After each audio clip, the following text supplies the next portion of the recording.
Good morning. Welcome to the First Unitarian Universalist Church of Columbus's online Sunday service.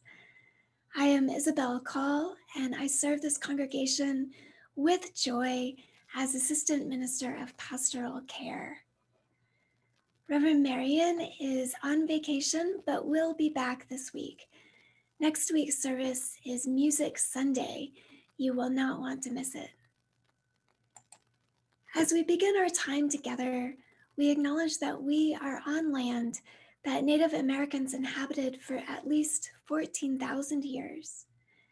In central and southern Ohio, long before white people came, people traversed, hunted, fished, and farmed near the Scioto and Olentangy rivers. We know some of their names, the Adena culture and the Seneca Cayuga Nation. Under the Indian Removal Act of 1830, Native tribes in central Ohio were forcibly removed to lands west of the Mississippi River. We remember these truths. I invite you to exhale, find a stillness on the land where you are, and listen as Nathan plays our prelude.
Thank you so much, Nathan, for that. Good morning, everybody. My name is Kelly McNeil, and I serve as the Director of Congregational Life here at First UU. It is wonderful to be with you again this morning. I am looking forward to this morning's service as we start to explore our new theme for the month of December, stillness. I have several announcements this morning, so if you don't catch something, feel free to send me an email, and I'll be happy to answer any questions you may have. Thank you to everyone who is visiting with us this morning. We have had several visitors in our most recent services, including some out-of-state visitors, which is one of the beautiful gifts of being online. If you are visiting with us and would like to let us know that you are here, please fill out our visitors form on our website. You can find a link to that in the chat box. You should have received your Soul Matters mailings for the month of December.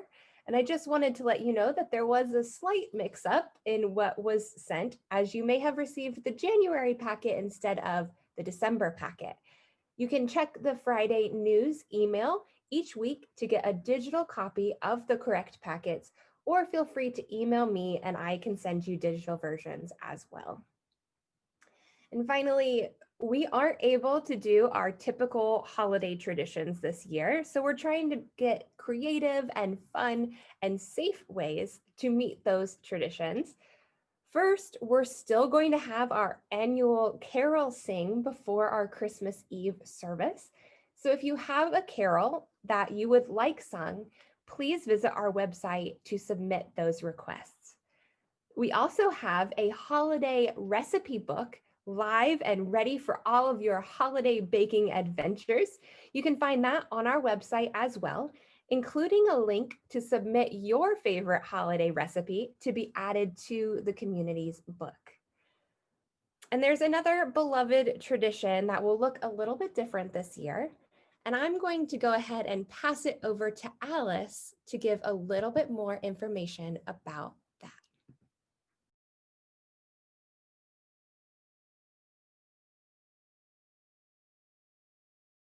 Mirror, mirror on the wall, who's the fairest? Wrong story, girlfriend. I'm a looking glass and you're back in Wonderland. Oh, last time I fell down a rabbit hole. Yeah, this time you came through the looking glass. That hurt, by the way. Everything seems backwards and upside down.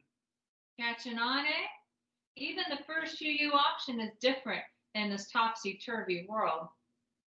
What about the Mad Hatter's Tea Party on auction night? No, there won't be an auction night party at the church, but there will be 3 weeks of online bidding leading up to a celebration at the end. Bidding starts on February 1st with foods. No time, no time. I better start planning now. Maybe the walrus and the carpenter could make an oyster dinner for takeout, and I could bake a looking glass cake to share. There's time. You can enter your donations on the website starting this week. Oh, how do I use the website? It's the same as before. You can ask questions in the breakout rooms today during coffee hour, and we'll have a Zoom session on Wednesday, December 9th at 7:30 p.m. if you need more assistance. I'll invite the Jabberwocky, Tweedledum and Tweedledee, the Red Queen, and the White Knight to join me for the Auction 101 Zoom session on Wednesday. Tell them the Zoom link will be in the online calendar. Oh dear, does the calendar go backwards? Where is it? Oh, bother, Alice. It's on the firstucolumbus.org website on the menu bar. Click on the online calendar, drop down to Wednesday, and open the Zoom. If I can survive Wonderland, I guess I can figure that out. Ah, life, what is it but a dream? Yes, and hopefully we'll all wake up soon.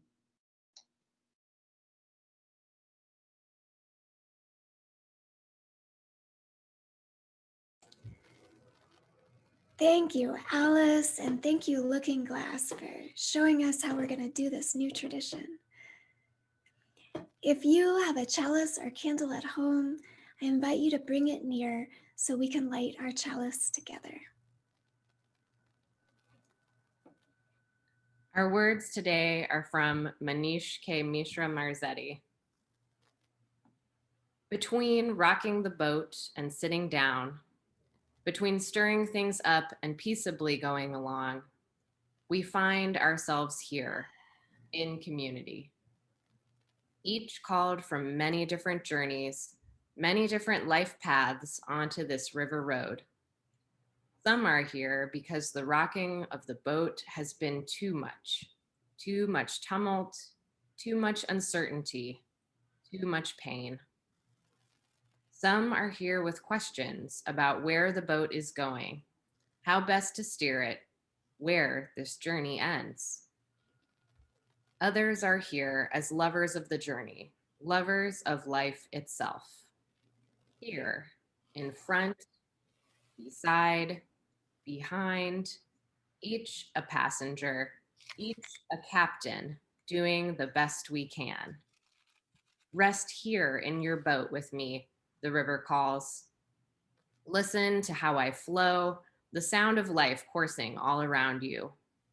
Let the current hold you. Let the current guide you.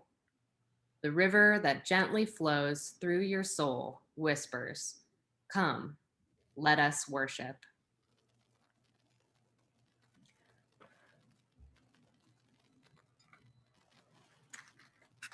Our chalice is lit. Please join us now for a guided meditation led by Angela Rupert.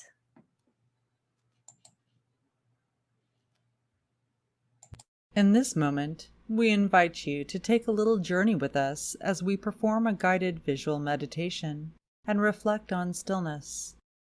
If you are comfortable, close your eyes and picture the following visualization.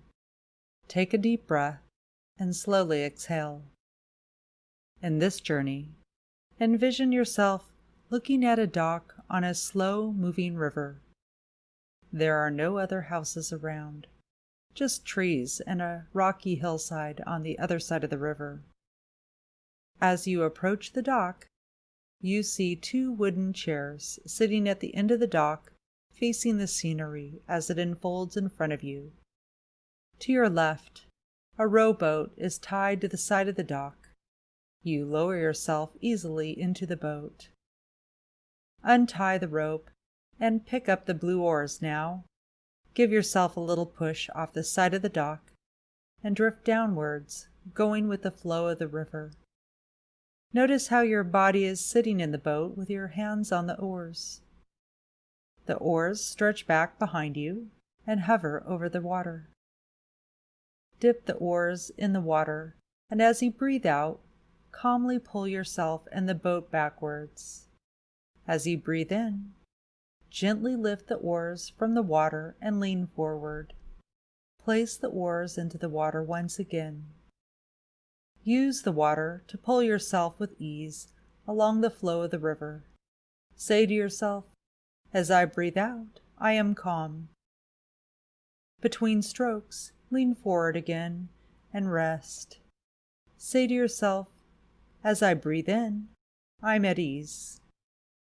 As I breathe out, I am calm. As I breathe in, I am at ease. You notice that you are picking up a little speed now, and decide to let the river allow you to drift. As you drift down the river, lean back and look up at the sky. Notice the fluffy white clouds in the blue sky seemingly to follow you. Continue to notice your breath. As I breathe out, I am calm. As I breathe in, I am at ease. Close your eyes and feel the sun warming your face. All of the tension is released from your face as you completely relax and bask in the light. Notice as the sun gently warms your neck and your shoulders. You are perfectly still, feeling the occasional gentle rocking of the boat as you drift onward. Your neck and your shoulders are completely relaxed. As I breathe out, I am calm. As I breathe in, I am at ease. Feel the sun as it warms your arms and your hands. Feel all of the tension release. The warmth extends out to your chest and belly, and you feel the sun's warm light filling your heart with love's positive energy. As I breathe out, I am calm.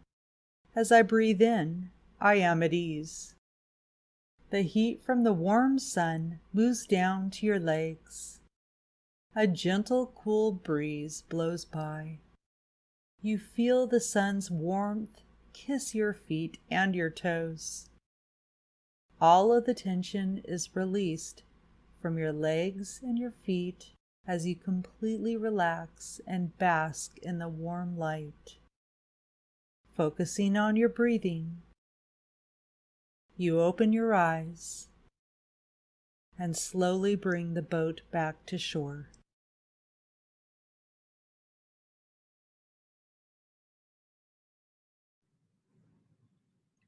Good morning. I'm Amber Scott, your Director of Religious Exploration.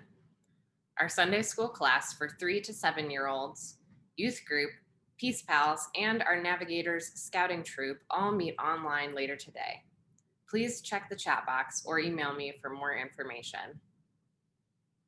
Now that we have spent some time thinking about what it might be like to row a boat on your own, I invite you to consider what it would be like to row as a team. For today's story, we are visiting the University of Virginia women's rowing team to think about just that.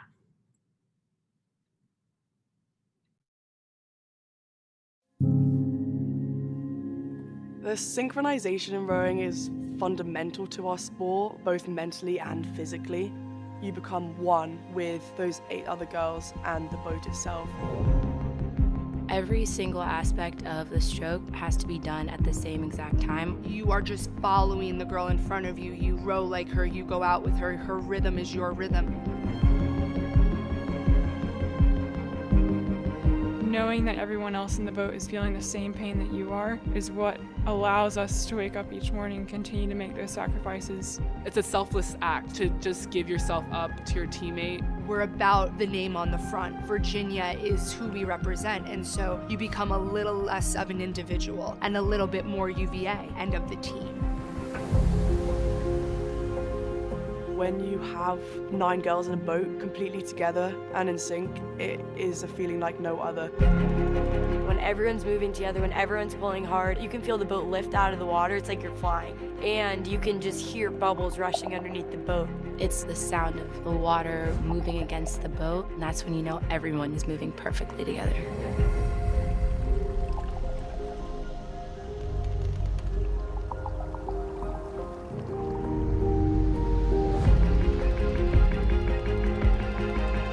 When you're in the middle of a race and you're not sure if you can go anymore, but you go a little bit deeper and then push through it, for me, for Virginia, that's why I row.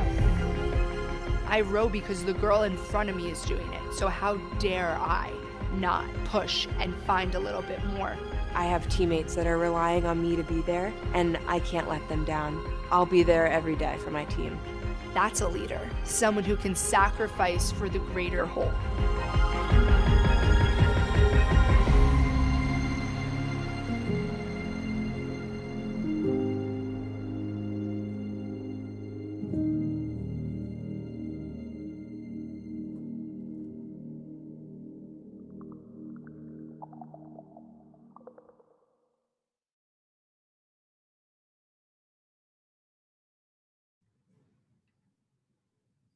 The end. Whether we realize it or not, our destinies and our happiness are bound up and intertwined in other people's existence and lifetimes. We can row together, or we can row against each other. As we do the sacred work of building community together, I invite you to consider who is on your team. Who shares the load so that we can accomplish something bigger and brighter than what we can do on our own? To row a boat and to work as a team takes all of your being, from your head to your heart. Please join me now in singing the hymn, When Our Heart is in a Holy Place.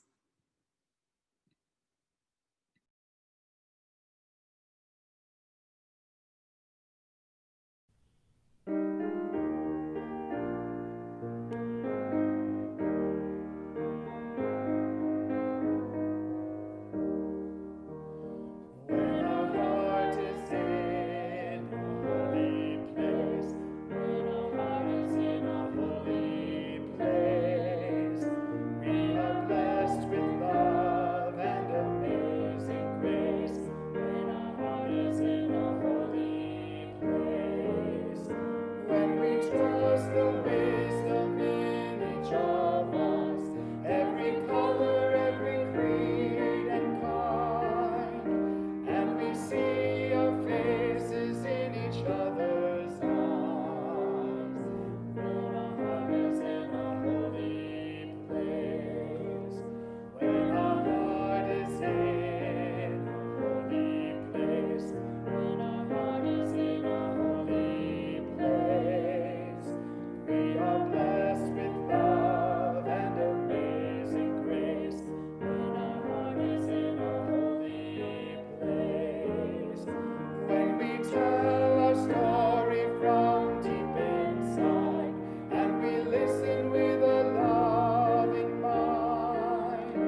We are here together, our hearts in this holy place.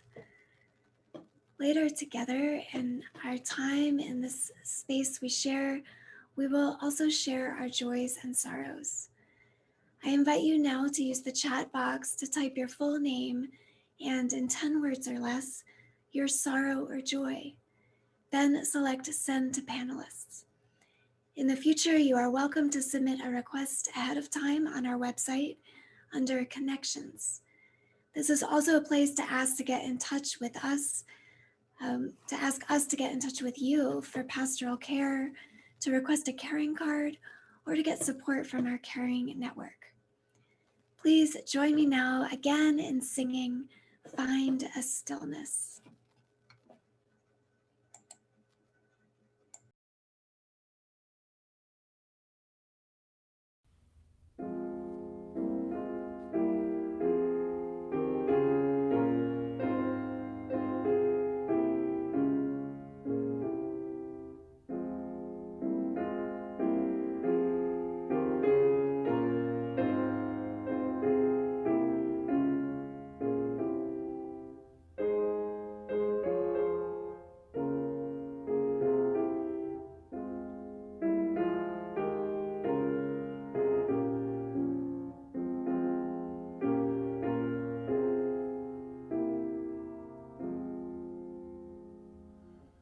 Find a stillness, hold a stillness, let the stillness carry me.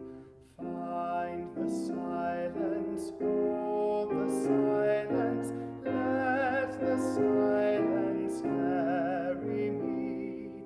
In the Spirit, by the Spirit, with the Spirit giving power, I will find true harmony. Seek the essence, hold the essence, let the essence carry me. Let me flower, help me flower, watch me flower, carry me. In the Spirit, by the Spirit, with the Spirit giving power, I will find true harmony.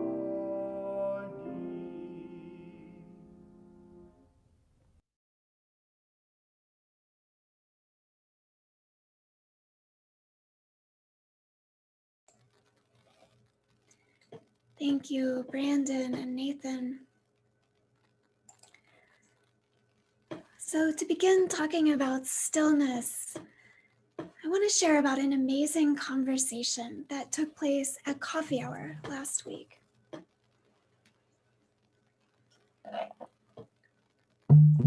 Several people were revved up in problem-solving mode, describing how they were living their UU values beyond our congregation and inviting others to join in. Then a new voice spoke up and said, if I were a Republican, I would not feel like I was wanted here. I would not want to join the conversation. A flash of stillness came over the Zoom room. By stillness, I don't mean that the conversation stopped. Far from it. It was like we each exhaled everything we might have been about to say and took a new breath in from the same gust of fresh air. Without missing a beat, the conversation deepened, and I suspect more people weighed in than might have otherwise. We shifted from talking about how to make the world out there more habitable to how to make the space in here more welcoming. Since the election, I have been working to shift my shock and frustration that there are so many people voting in ways I don't understand into curiosity. I found a helpful guide for my efforts in a book by economist Thomas Sowell, A Conflict of Visions. He says, Visions are like maps that guide us through the tangle of bewildering complexities that is reality. We sense or feel our visions before we access our reason and put together theory. Visions are indispensable but dangerous, precisely to the extent that we confuse them with reality itself. End quote. Though they are imperfect, we need our visions to make choices about what to believe and how to act. Because each of us is unique, each of our visions is unique. But when we come together through shared choices, we build trust and ultimately a sense of shared vision, whether or not we articulate it. Encountering someone with a different vision can be confusing. We translate the same facts into different thoughts and actions. Sometimes Soul says, our thoughts and actions are not just different, but sharply divergent, even diametrically opposed. In the realm of political opinion, Soul believes it's not a coincidence that the same people end up on opposite sides of a broad range of issues: military and police budgets, education, and I'll add mask wearing. Although there is a diversity within these camps, the stark two-sidedness comes from an underlying conflict of visions, two basic gut senses of human nature. Soul labels them constrained and unconstrained. In the constrained vision, I'll start with the unconstrained. In the unconstrained vision, people have vast potential for kindness.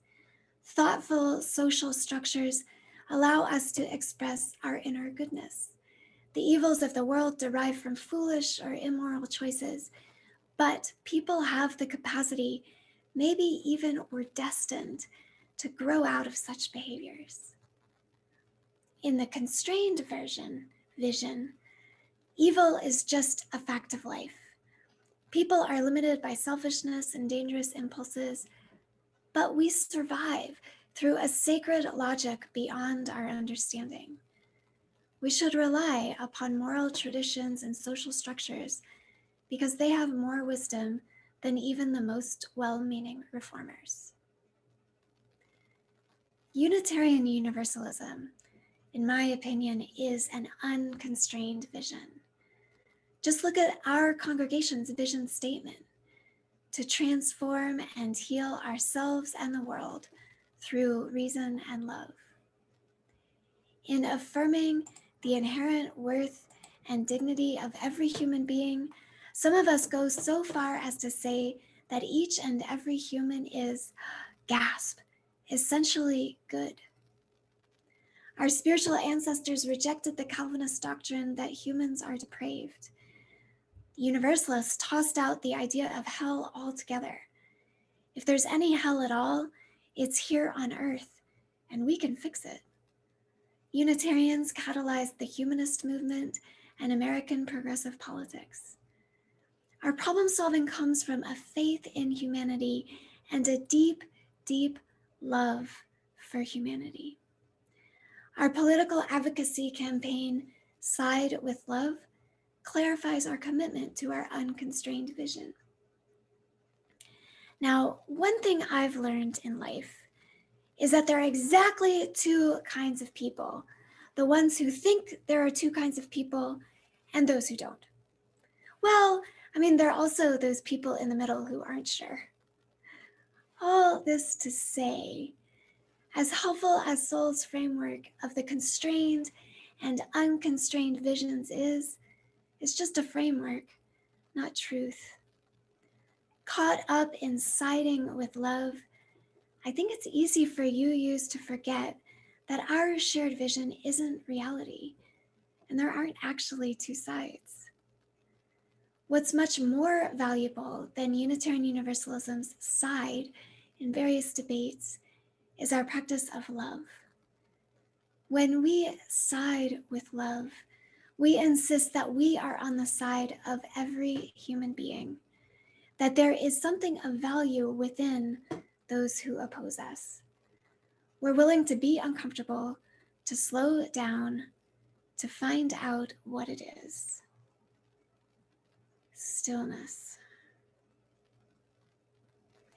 In the words of Teresa Honey Youngblood, stillness is not inaction. It is the making of space for action. Stillness is not complacency. It is an invitation for understanding to precede change. Stillness is not reluctance. It is humility in the face of complicated challenges. In stillness, we call on our sources of strength. And that quote is from our Soul Matters packet this month. My favorite teacher of stillness is the Vietnamese Zen monk Thich Nhat Hanh. He defines love as giving appropriate attention, which in turn requires calm. Now that's easier said than done. When I meditate, I go through a series of mantras. In, out, deep, slow, calm, ease. I've always struggled with that third one. When I don't feel calm or at ease, my mind rebels and shouts back, "Don't tell me what to do. I don't feel calm. I don't feel still." That, of course, does not help my stillness. About a year ago, I set aside the words and I tried visualization instead. I would be on some calm water, rowing with ease. I imagined oars in my hands and I allowed my body to move a little. Calm, ease, calm, ease. This felt a lot easier and calmer. Since then, I've learned a little bit about team rowing. At the beginning of the stroke, you're up at the front of the boat near your feet. You touch the blades of the oars into the water behind you. This is called the catch. And lean back, straightening your legs while pulling the blades forward through the water. This is the drive. It's intensely physical, but it can also be calm. You are acutely aware of everyone else in the boat and calmly match their stroke. Now the recovery, when you glide forward in the boat. The rower I talked to, whose name is Emily, says a smooth recovery is the key to moving forward. I realized that to bring rowing into my meditation, I needed to switch my breathing around.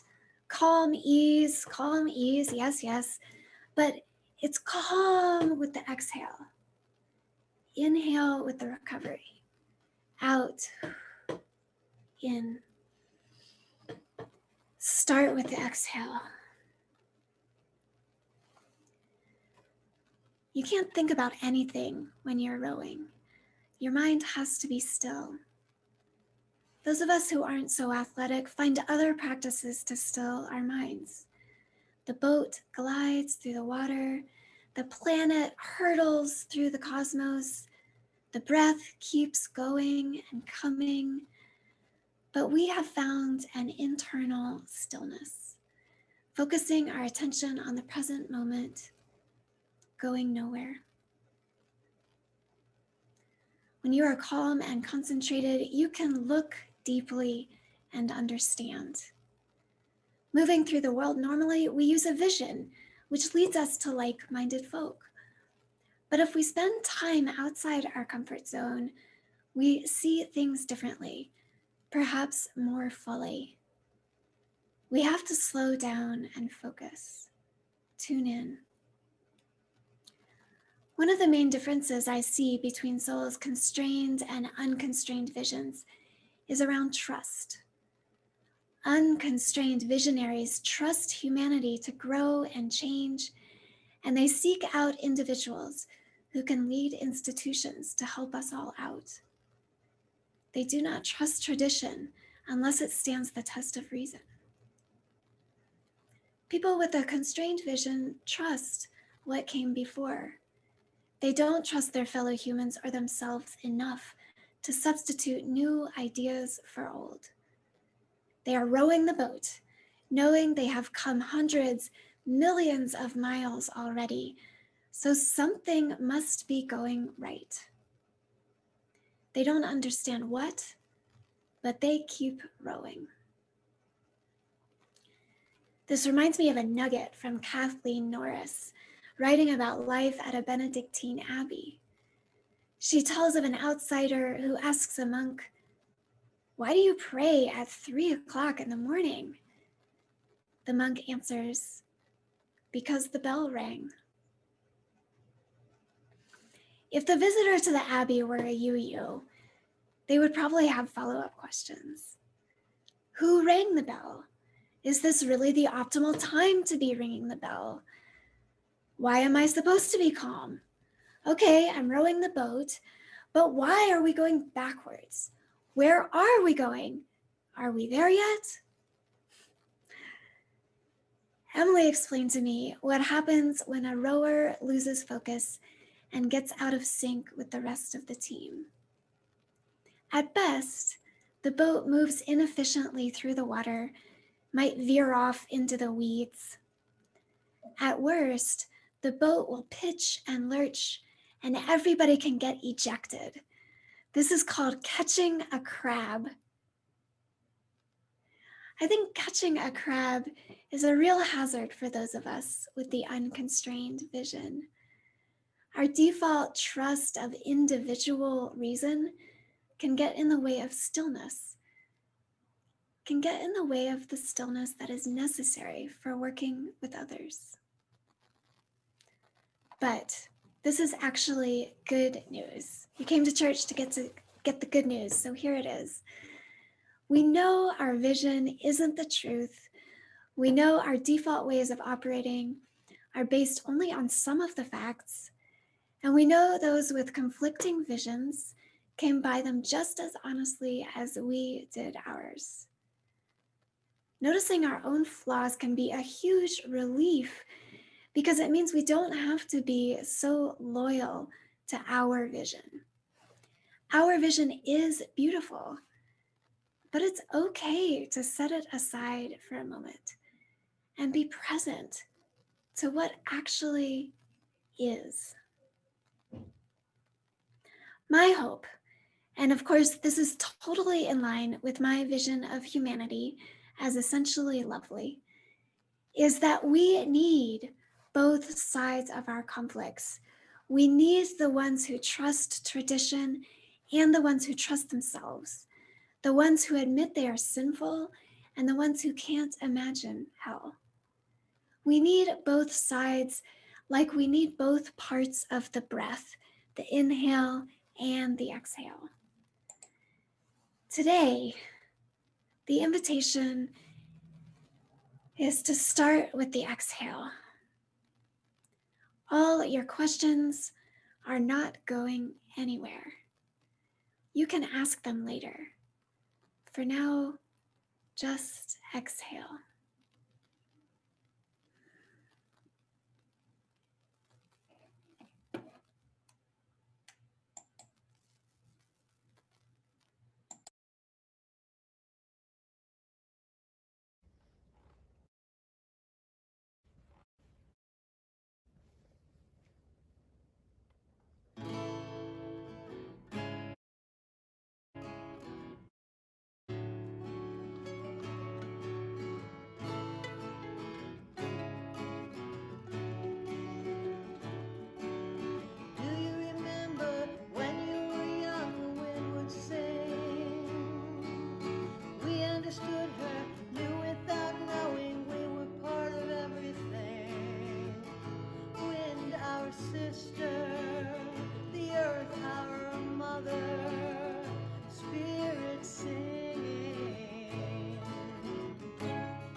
Peace be with you. The table is set, the offering is in our hands. Come eat, come drink, and feel the joy compassion brings to every human. Yes, my friends, alone, we may still feel hungry, but together we have plenty. First UU is a church that matters. It is in the foundation of our being to love, to care, and to be generous. We know this world is a long way from being fair to all people. It takes all of us to make it better. To offer our gifts and pay our promised pledges is to say to ourselves and the world that we are defined by our hearts and our deeper values.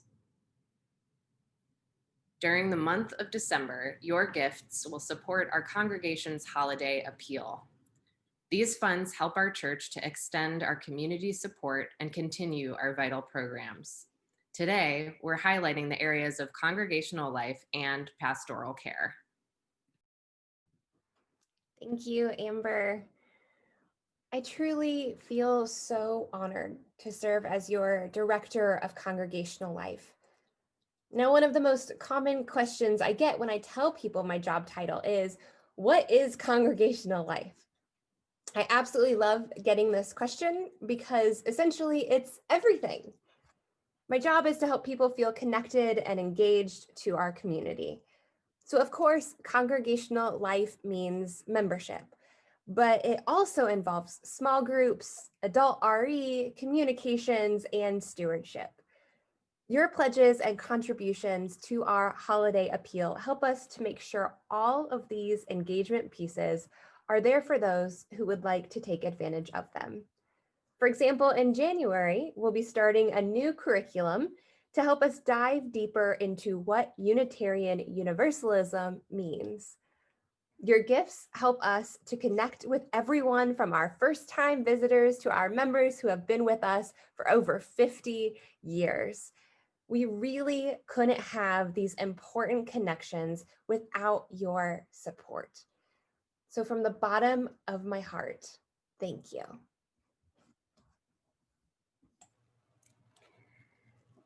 I am continually amazed at the depth and breadth of connections in this congregation. As Assistant Minister of Pastoral Care, I learn about another group, team, or dedicated person sharing compassion pretty much every week. Some examples. The Pastoral Team Council and the Caring Team meet regularly to coordinate the caring activities of scores of others. The Caregivers Support Group holds space. The pastoral listeners wait in the wings for our in-person gatherings to return. UU Cares buddies make phone calls. And lots of people reach out to each other and to me to say, hey, I'm going through something. Do you have time to listen?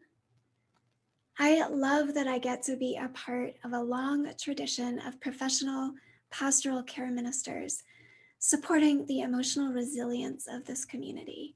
Thank you for your love and care. Thank you, Kelly and Isabel. The offering that helps build a better world and a better church will now be gratefully received. You can donate online on our website, text to give, bank by mail, or write a check and mail it in. Thank you for your generosity.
Wow, thank you, Nathan. Invite you to notice the movement of your breath in your body as you take that music in, and the stillness that's underneath it. Tune into the movement that connects us all, breathing together at this moment, and the stillness that connects us all together in this moment. And with that, let us share joy. Congratulations to Reverend Susan McChrystal, who celebrated her ordination into Unitarian Universalism on December 5th, yesterday. She was ordained in 2009. Other joys in our community, Max K got 2 black and white kittens. Jeannie celebrates this new day, filling our hearts with gratitude for all we have. Wanda B is grateful for this service and for the coming vaccine. We offer our loving attention to all those who are struggling with life right now, with the virus, with war in their homelands, those who are being forced to leave their homelands. We offer our loving attention to those who are not able to find work, those anxious with the looming end of financial support in the United States. And closer to home, we are here breathing, sharing our concern. Jim P. shares that one of our friends' mother is at Riverside with COVID. We send our love to both of them. Lisa B. shares that her sister, brother-in-law, and their 2 small children have COVID. She's grateful that they are experiencing only mild symptoms now. Andrew L. is sending condolences to his mother's neighbor, Wade, who passed away from COVID-19 this week.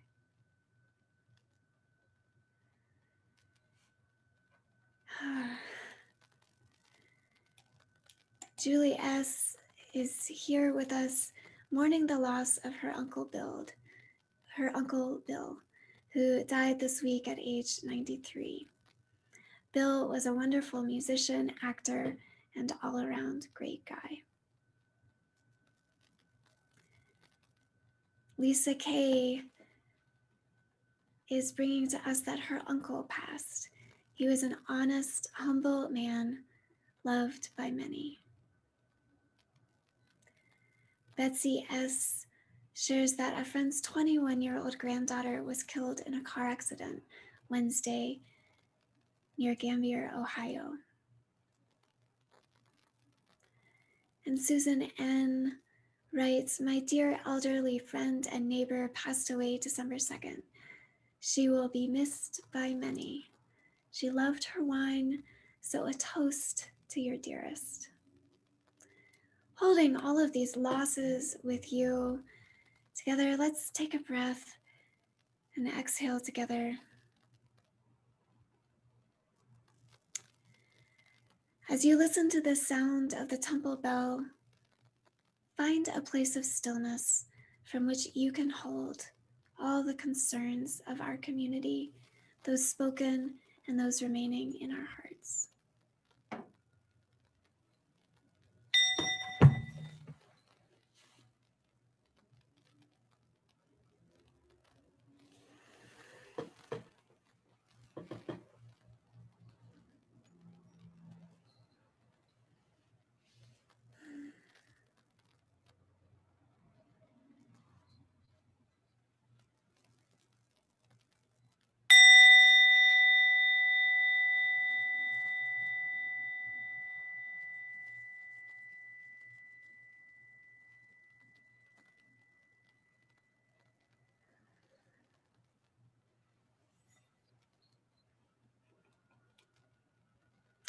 As we return from silence, we awaken to sounds and sensations, movement and action. Please join together in singing Wake Now My Senses.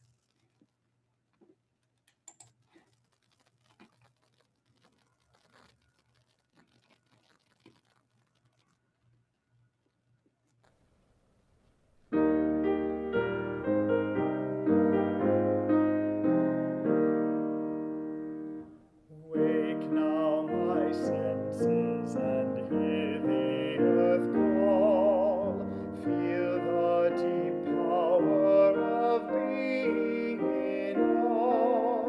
Keep with the web of creation your vow. Giving, receiving as love shows us how. Wake now, compassion, give heed to the cry. Voices of suffering fill the wide sky. Take as your neighbor both stranger and friend, praying and striving their hardship to end. Wake now my vision of ministry clear, brighten my pathway with radiance here, mingle my calling with all who will share, work toward a planet transformed by our care.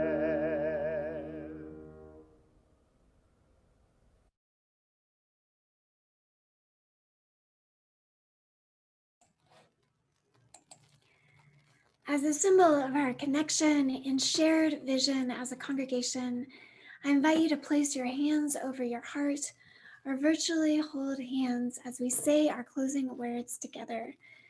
The words are on the screen and also in the chat box if you do not yet know them by heart. We extinguish this flame, but not the light of vision. As we go forth, let us heal and transform ourselves and our world through reason and love.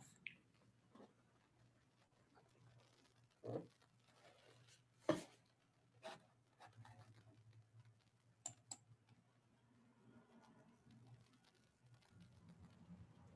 have a few final announcements for everybody. Just a reminder, Music Sunday is next week. And don't forget to get your carol requests in soon for our Christmas Eve carol sing. I wanted to note that in Friday news, I forgot to put the time of the bread event tomorrow. So my apologies for that. The Zoom event is happening at 7 o'clock tomorrow evening. And you can email Alice Rathburn or Chris Johnson for the Zoom information. Their emails are in the Friday news email. And finally, thank you to Alice and all of the auction team for getting us pumped up and excited for this year's virtual auction. I hope to see you at Auction 101 on Wednesday at 7:30. And don't forget, you can get more information and ask all of your questions in coffee hour right after the service. And speaking of coffee hour, everyone is invited to our coffee hour right after this service. After the postlude, you can go ahead and click the link posted in the chat, grab your coffee, tea, or water, and then head back into Zoom. A reminder that the passcode is lowercase UU. Coffee hour will go live in a few minutes once your worship leaders can relocate virtually.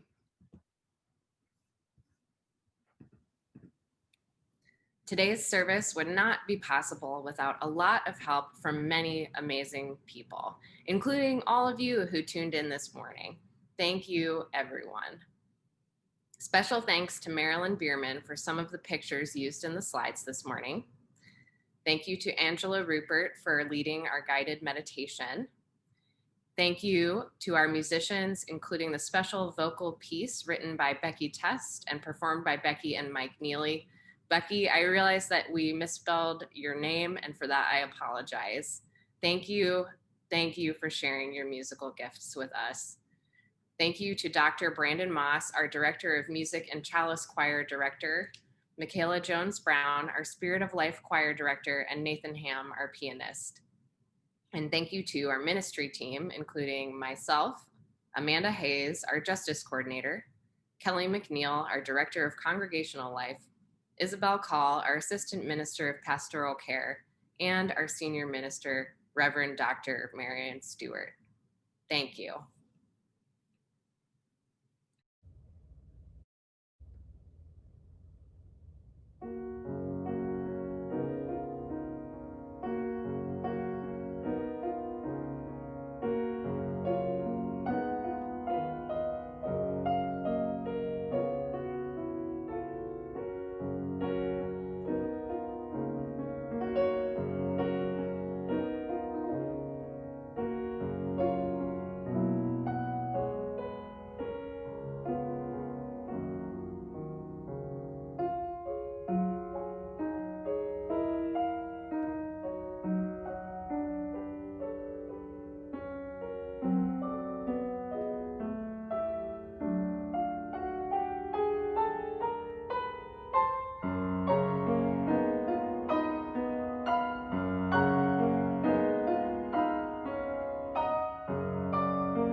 I will leave you with these questions. How do you practice stillness? When you've connected with someone different from you, how was stillness involved? And how can you be intentional about stillness over the next month? Peace be with you. Enjoy your afternoon, enjoy your week, and enjoy coffee hour coming right up.